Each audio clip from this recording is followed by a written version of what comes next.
Hello Pilates people, this will be the essential routine that we'll be working through for February and March in 2023.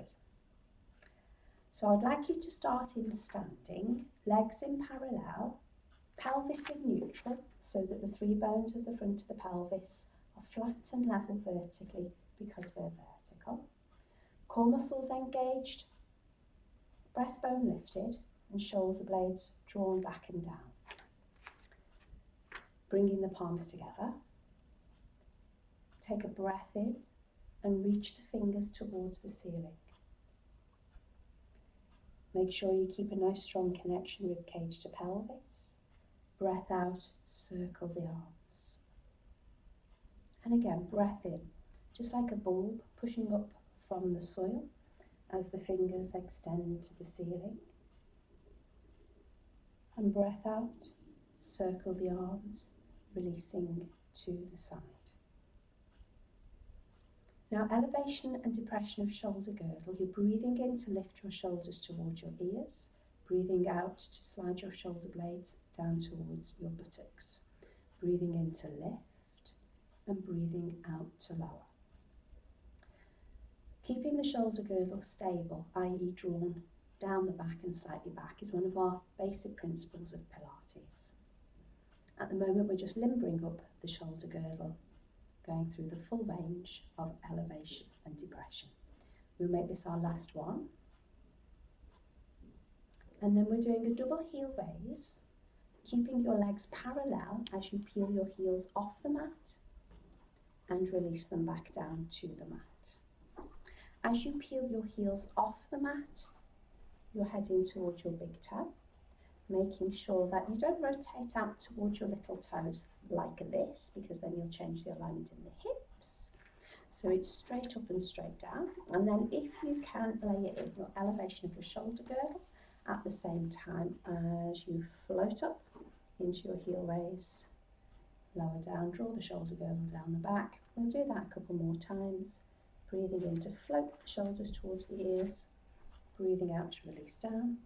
And final time. Okay, so working on this shoulder girdle stability, i.e. shoulder blades staying down while you float your arms out to the sides and releasing down. So arms are coming into a T position, and as the arms come into T, you're avoiding lifting your shoulders to your ears like this, and you're keeping the shoulder blades down. We'll do that one more time. And then working on that neutral position, remember we were lining up the bones at the front of the pelvis. I'd just like you to push your weight back into your heels so it feels like you're sticking your bottom out.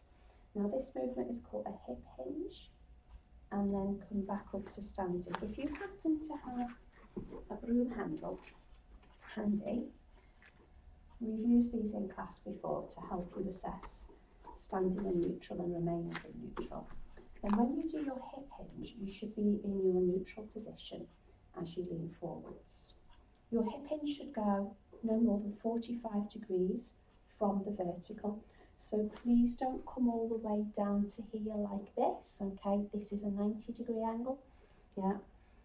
So it's just a 45-degree angle with your hip hinge and you're maintaining the neutral. Now I'm going to ask you, can you do that hip hinge with your arms floating into a T position without bringing your shoulders up towards your ears as you come forwards? Remember, just imagine that you've got that spine stick along the back of the body as you're hinging forwards. We'll make this our last one. And then coming back to our standing position, I'd like you just to bend your knees and straighten your knees. So again, your torso staying tall and upright. The only joints that are moving here are your knee joint primarily, your ankle joint, and a little bit of hip joint movement as you bend and straighten. Okay, so this is our knee bend. We'll do one more, and then I want you to put your hip hinge and your knee bend together. So you lean forwards, no more than a 45-degree angle into your hip hinge, maintaining neutral spine as you do that.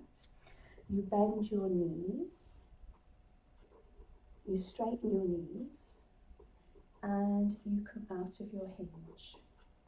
So So it's all about staying in neutral, and we're working on your awareness of where your body is in space.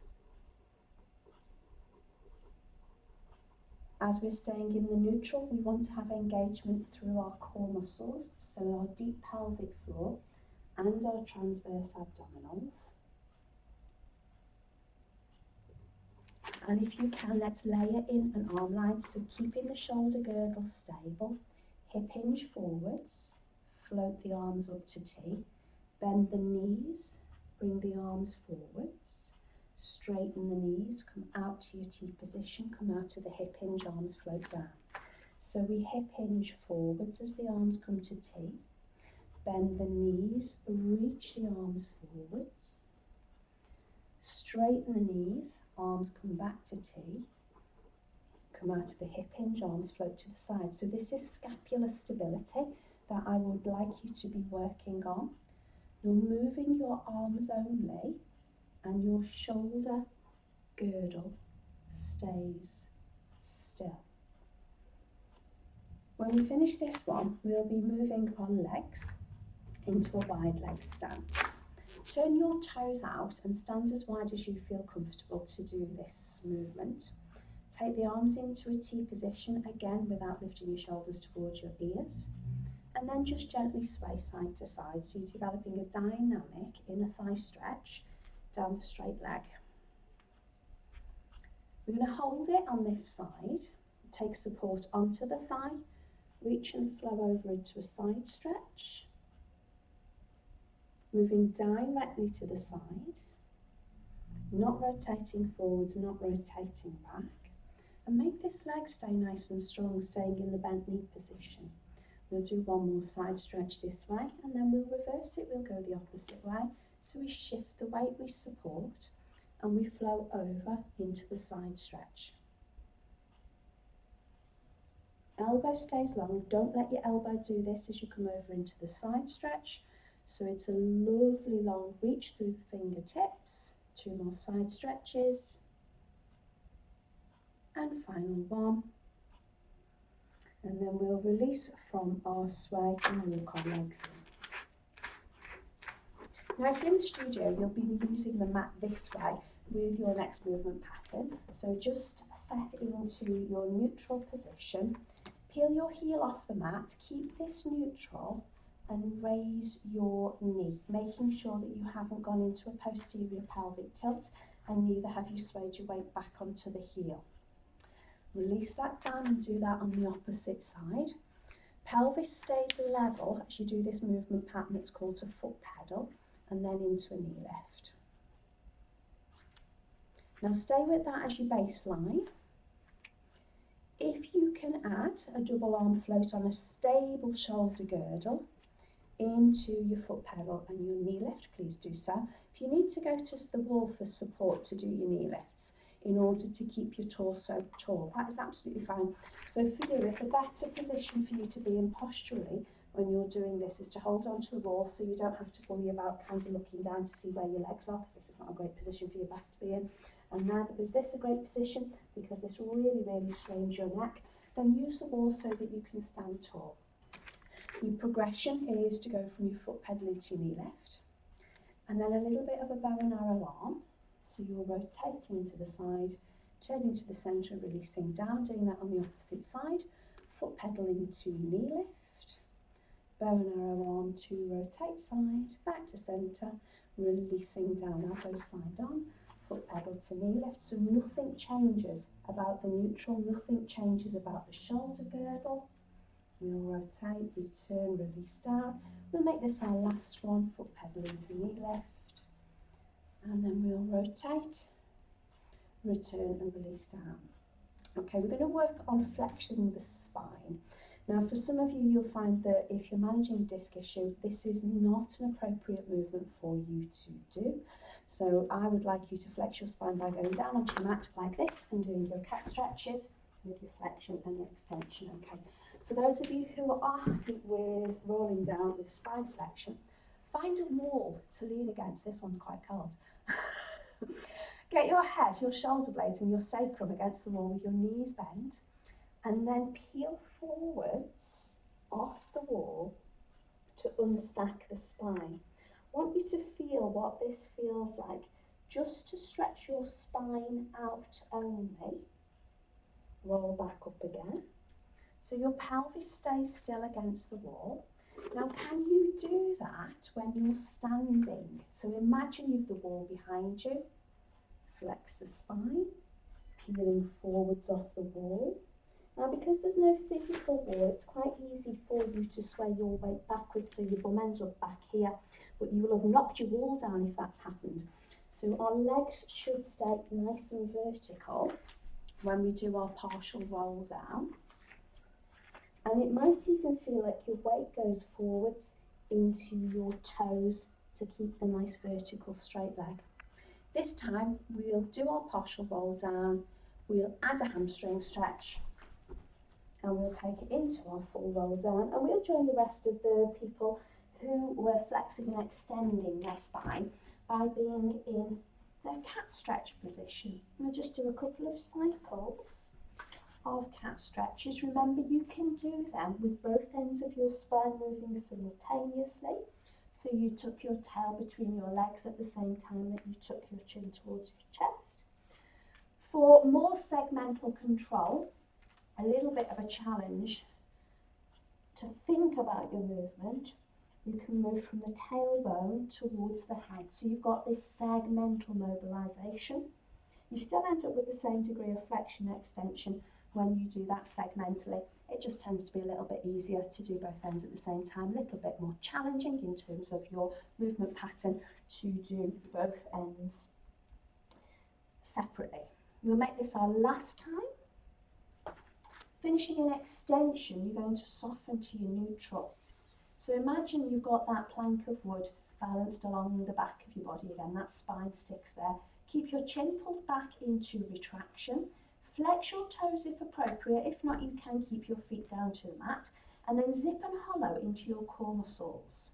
So nothing should move when you do the zip and hollow except the soft tissue in your abdominal wall. You'll feel like you're pulling away from the waistband of your trousers, and you'll feel like you're pulling away from the gusset of your underwear.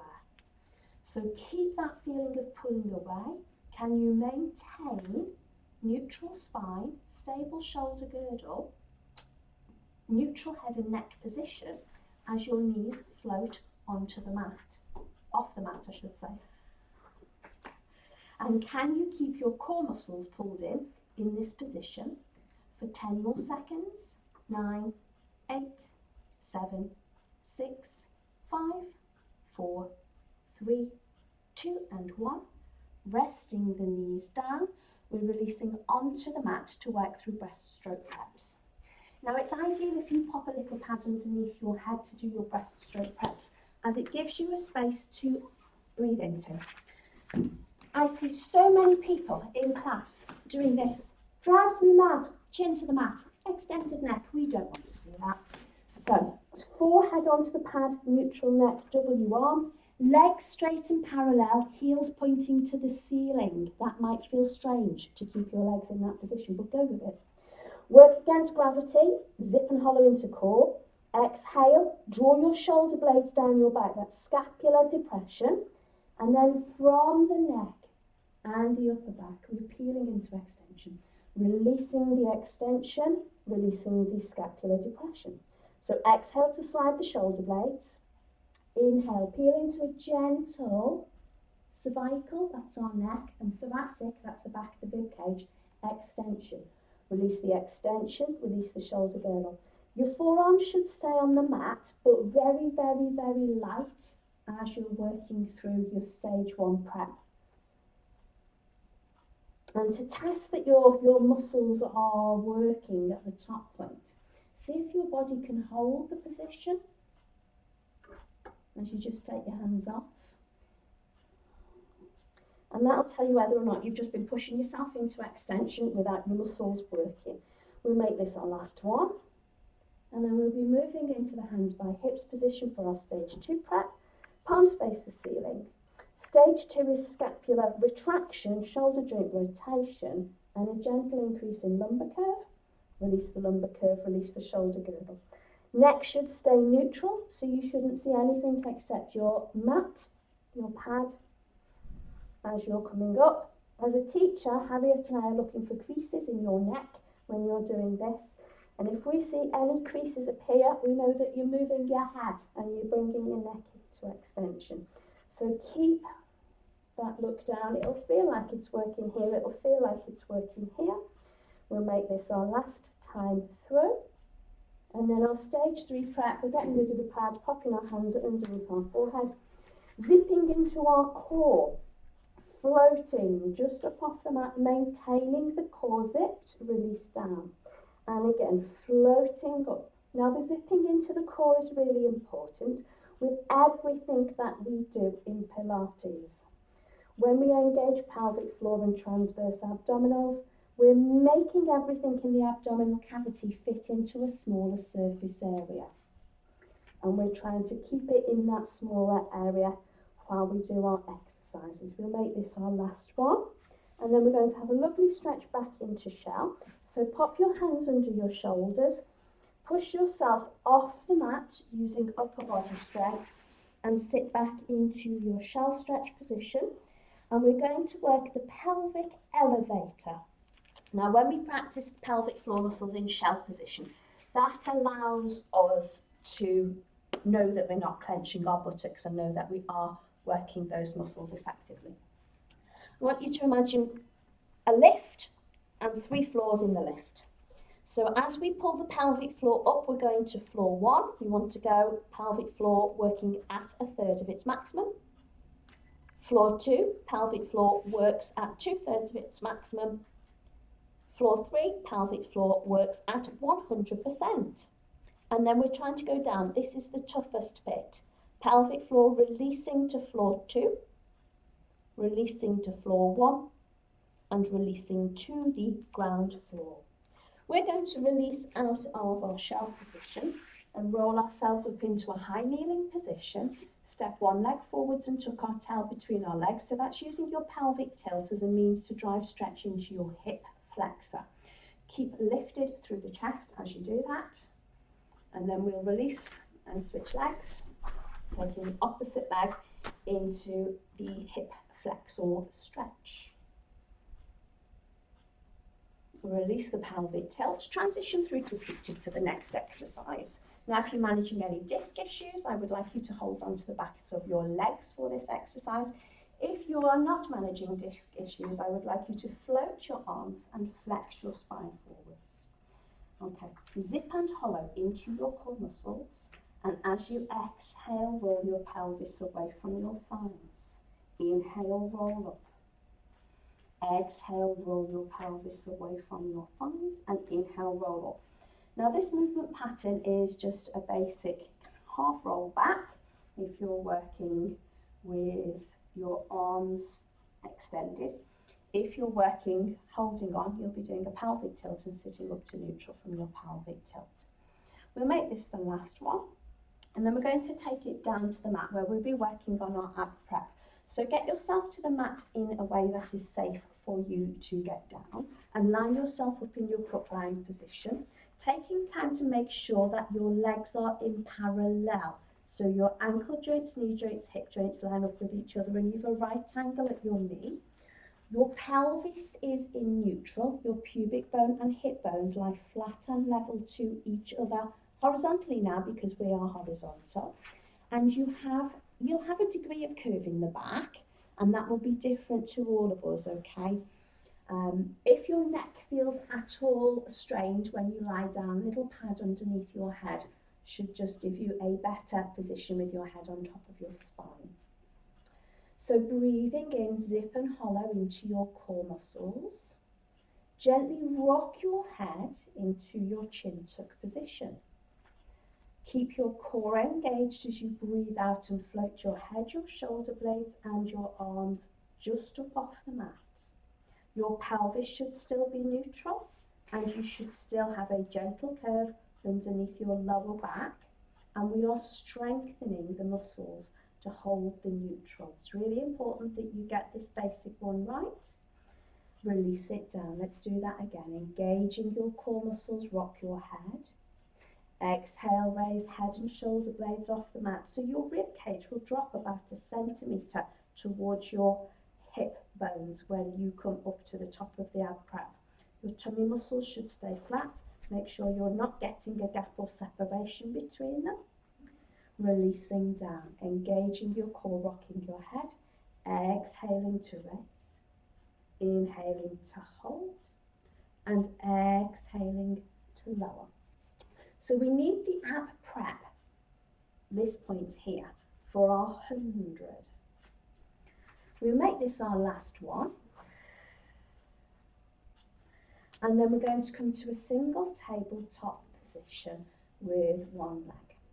Rock the head, raise to the top of the ab prep, and then extend the leg away so it's roughly at a 45-degree angle between the floor and the leg. Your thighs should match. There's another little tip.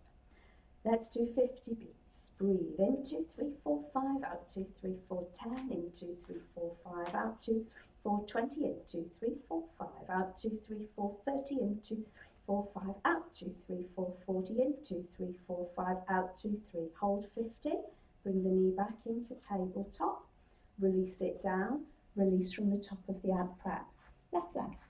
Engage the core, rock the head, raise the head, the shoulder blades up to the top of the ab prep. Bring your left leg into tabletop position. So you need to make sure when you do that, you don't go into flat back and posterior tilt. Extend the leg. Breathe. In, 2, 3, 4, 5, out, 2, 3, 4, 60, in, 2, 3, 4, 5, out, 2, 4, 70. Your tummy muscles should be nice and flat. In, 2, 3, 4, 5, out, 2, 3, 4, 80, in, 2, 3, 4, 5, out, 2, 4, 90, in, 2, 3, 4, 5, breathe out, 2, 3, 4, 100, tuck the knee in, release the leg down, release the head and shoulders down to the mat, keeping neutral, bring right leg to tabletop. So make sure that this is still neutral. Gently stir into your hip, just circle for 5, circle for 4, circle for 3, circle for 2, circle for 1, go the opposite way, circle 5, circle 4. Just feel what that movement feels like in the hip joint. So you're trying to move your leg in the hip joint without any movement into your pelvis or your spine. Release that leg, bring your left leg up, and then circle, just stir into the hip socket. 5 times one way, 5 times the opposite way without letting your pelvis move. So we've got a basic pelvic stability exercise. This is the easiest level of the one leg circle. When you finish that 5th circle, release your leg down. Now for your next exercise, I would very much like you to work with your hands under the back of your waist. Imprint into your hands and keep the pressure on your hands. Rock your head into your chin tuck position, zip and hollow into your core. Pressure stays in the hands, right leg to tabletop. Pressure stays in the hands, left leg to tabletop. Now, if you found that getting your left leg to tabletop took the pressure off your hands, I want you to do just this with one leg at tabletop, okay? All right, so 5 toe dips, right leg. Dip. 1, and up. 2, and up. 3, and up. 4, and up. 5, and up. Left leg, toe dips. 1, and up. Now, are you able to keep the pressure? Okay, so if you're working at the lower level, you've got 1 foot on the floor all the time, you're going to keep doing these toe dips. If you're working at your double tabletop level, okay, and you manage that fine, can you do this? Alternate toe dips. So your legs are moving in opposition to each other, but your tummy muscles are staying completely flat as your legs are moving. We'll go 1 more to each side, and then we're going to have a lovely, lovely shoulder bridge. So we're placing our feet down onto the floor, arms down by the sides. We're engaging our core muscles, and we're working the spine, articulation, up to bridge, out of bridge. Aim to get that movement segment by segment through the spine as you're rolling up onto your shoulder blades. Nice straight line with lots of buttock work at the top, rolling down out of your bridge. We'll do that twice more. Nice segmental articulation up. And then last time through. Peeling each bone in turn off the mat. Try to create as much space as you can in the spine as you're bridging. When you come down after that last one, let's have a position change into side lying. If you're managing a shoulder issue, please bob a pad underneath your head. If you're free of shoulder issues and you're happy enough to lie on your outstretched arm, then please extend the arm, lie on the arm. So bottom leg straight and top leg has come over. We're going to work on the inner thigh on that bottom leg. So flex your foot, pull your toes towards your shins. Raise, lower, raise, lower, raise. So it's this hold at the top, raise, lower, raise, where you'll feel your inner thighs working. We'll do 2 more, 1 more, and then we'll release down and we'll lengthen the top leg away. So make sure you are nice and straight at this point. If you look down your body and your toes are pointed, you shouldn't be able to see your toes, okay? Right, we'll do side lying staggered leg lifts. We're going to raise the top leg into the air, keep it quite low. Squeeze your bottom leg up to touch your top leg and lower both of your legs down. Raise your top leg into the air, making sure you don't rotate forwards or rotate backwards. Squeeze your bottom leg up to meet your top leg and lower down. Now notice where your legs and feet touch on the floor. When we do the staggered leg lift, they should touch in the same places here when they're in the air. If they don't, make your lift smaller. So it's much better to work through a smaller range with a correct movement pattern than it is to do a great big range with a really rubbish movement pattern, because you're never going to get stronger. You're just going to get stronger but doing a really rubbish movement pattern, and we don't want that. We'll make this our last one.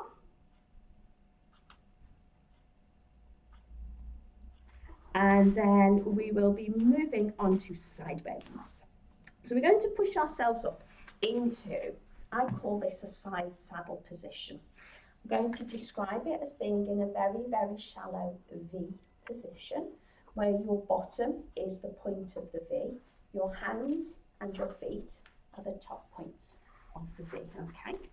So your hands and your feet are slightly further forwards than your pelvis is. Your top knee's in external rotation with your top foot on the mat in front of your bottom foot. And your feet should be far enough away from your bottom that when you rest your arm on your leg, your wrist touches your knee. If your arms are too close, it will be your forearm on your knee and you won't get a very good stretch when you do this. So our stretch is to push away from the mat, make an arc and then release down. You're using your out breath as you push and stretch away, making an arc or a wonky rainbow as I sometimes call it, releasing down. We'll do that one more time. And then we're doing spine twisting seated for our next exercise. All right, so we'll work seated. Now in seated, if you've got sufficient hamstring flexibility to sit up, you should have a straight line from your shoulder girdle to your pelvic girdle, okay? A straight vertical line, not a straight diagonal line, and not a flexed pelvis and a curved back. If your back does any of these things when you sit up, you will be much better working this exercise either sat up on a block or perhaps with your ankles crossed over, because that will take the whole hamstrings out of it, okay? So I said we were going to do spine twist, and that's exactly what we're going to do. All right, so arms flat out, turn your body to the side, come back to the centre, turn to the opposite side, come back to the centre. So you're isolating thoracic rotation. We'll go one more in each direction. And then when we finish that last one, we're releasing our arms. I'm going to go straight into side bends on the opposite side. So we're setting up for our side bends. Mirror me, yeah? Rotate, reach, out breath, stretch over. Now, if you are managing an issue with your shoulder and you find that weight bearing through your shoulder is not something that is good for you right now, then you can do your side bends from a kneeling position, yeah? When you finish this one, we're going down into side lying inner thigh. So we had our foot flexed and we were messing about with the rhythm. We were doing quite a slow lift, lower lift, lower lift, lower lift. 4, 4, and 3, and 2. Last one. Release the leg, match them. Notice where they touch. Legs are straight. You shouldn't be able to see your feet. Your core muscles are working, hopefully. And we're working our staggered leg lift. So it's top leg, float. Bottom leg, touch it. Lower them both. Top leg, float. Bottom leg, touch it. Lower them both. Top leg, float. So quite low if you find it difficult to get that bottom leg up to touch. We make this our last time and then we'll be rolling onto our tummy. And once we're on our tummy, we'll be working a little bit of shoulder and hip extension, okay?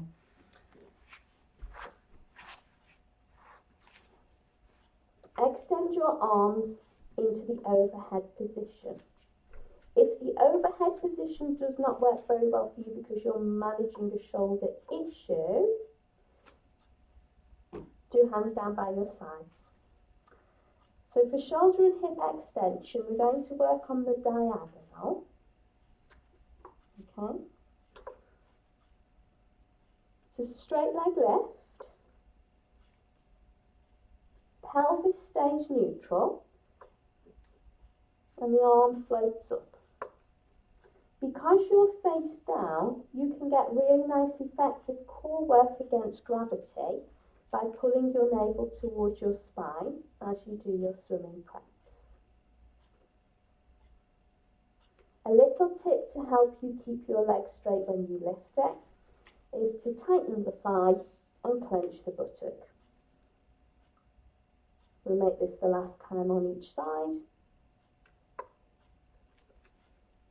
And then we're taking a beautiful stretch into shell as our recovery following our swimming preps. Again, if you find that the arm line in your shell position irritates an underlying shoulder issue, just tuck your hands down by your feet in your shell position. While we're in shell, let's do another cycle of our pelvic elevator. So awareness to pelvic floor, pull up 1/3 to floor 1, 2/3 to floor 2, 100% to floor 3. Release by 1/3 to floor 2, another third to floor 1, and the final third to the ground floor. Come out of shell to 4-point kneeling. Find your neutral position. Zip and hollow into your core muscles. Keeping neutral, take your weight onto your right knee. Extend your left leg, maintaining the pelvis, shoulder girdle and spine in neutral as the left leg extends. Continue to hollow through your core muscles. If this feels tough, just stay here. For those of you who feel you can, maintaining shoulder, girdle and pelvic girdle stability, we're floating our leg up, point the toe, flex the foot, float down, float up, point the toe, flex the foot, float down, float up, point the toe. So the only thing that should be moving is your leg and your ankle. Everything else about your body should be held statically in the neutral position. Don't let your face start to fall forwards towards the mat or you'll lose your alignment from your imaginary spine stick. We'll make this our last one. And then we'll slide that leg back in. Take the weight onto the left knee and slide the right leg away. So remember, you can stay here. Just hollowing here is hard work. Your progression. Hip extension, ankle point, ankle flex, touch down, extend, ankle point, ankle flex, touch down, extend, ankle point, ankle flex, touch down, extend, ankle point, ankle flex, touch down, extend, ankle point, ankle flex. When you touch down, slide in and sit back into shell. So your 4-point footprint should match your shell stretch footprint. Yeah, you should be able to get from shell back into 4-point kneeling. As long as your back's functioning and your shoulders are functioning, your hips and your knees and everything are functioning as they should do, those 2 footprint positions should be exactly the same, 4-point kneeling to your shell position. We're going to roll up into a high kneeling position from our shell. So start to slide your hands along the mat towards your knees at the same time that you lift your bottom away from your heels and roll yourself up to kneeling. We're going to work in 4 points again, but this time you're going to bend your elbows when you're in 4-point kneeling. So tuck your chin, flex your neck, roll down as if you're peeling away from that wall again. Now modify this again. If you're managing any disc issues, you roll down from kneeling, may not be appropriate. Hands to the mat and walk into 4-point position, stabilising neutral. If your hands are directly underneath your shoulders, then your face will be in front of your hands. Yes? So when you bend your elbows, your face should still be in front of your hands. If you bend your elbows and your face is between your hands, that's not where we want to be. It won't give us effective tricep work. And this is a push exercise. So we need to develop our strength in push in order to get through doors. So when you've got a heavy door that you need to push away from you, that's when we need that arm strength in push. We'll make this our last one.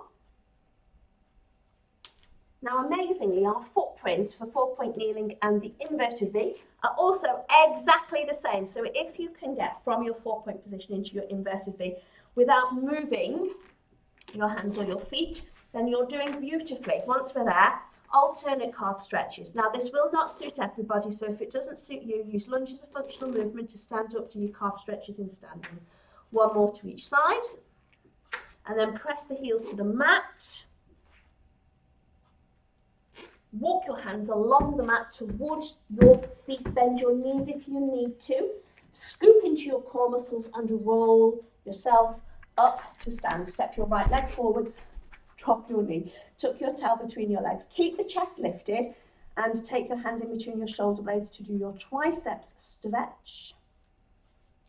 Releasing the arms, switching the legs over. This all feels a bit wobbly. You can come down into your supported position here. Tricep stretch on the opposite side. And then we're going to do a wobbly stretch by standing on one leg. Should you wish to hold onto the wall or a piece of furniture, do not grab your precious vase to hold on to. I don't have a vase. I have to cut a water bottle, you know those plastic 2-litre water bottles. If anyone buys me flowers, I have to cut one of those in half and put me flowers in a plastic water bottle because I don't own a vase. Let's change legs. Every time you watch this video, you're going to know that I don't have a vase now. We'll make this our last quadricep stretch. You can donate me your unwanted vases if you want. And then we'll release from there. We'll finish with standing in parallel for a deep breath. In, a stretch towards the ceiling, a release of your arms. And a round of applause. Well done. Hope you enjoyed that.